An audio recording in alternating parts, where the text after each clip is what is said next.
સુરત શહેરના મોટા વરાછા વિસ્તારમાં બની આગની ઘટના।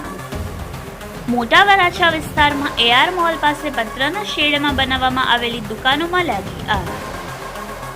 સાયકલની દુકાનમાં પણ આગ લાગતા બાજુમાં આવેલ રમકડાની દુકાન પણ આગની ચપેટમાં આવી। એક દુકાનમાં આગ લાગતા બાજુની 3 થી 4 દુકાનોમાં પણ આગ પ્રસરી। આગ ફાટી નીકળતા સમગ્ર વિસ્તારમાં સર્જાયો અફરાતફરીનો માહોલ। ઘટનાની જાણ થતાં જ સુરત ફાયર વિભાગની ટીમ ઘટના સ્થળે દોડી આવી।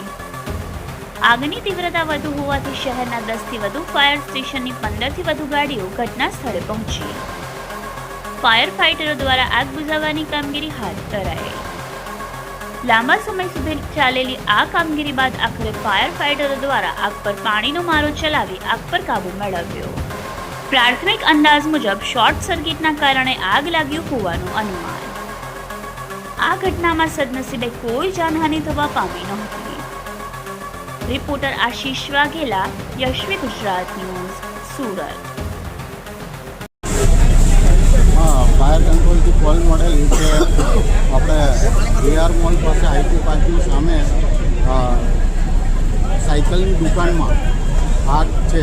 ઘટના સ્થળે આવીને જોતાં આગ વધુ હોવાથી 10 ફાયર સ્ટેશનની 15 જેવી ગાડીઓ રવાના કરેલ અને ઘટના સ્થળે પર આવીને અત્યારે હાલ કંટ્રોલમાં છે સંપૂર્ણ।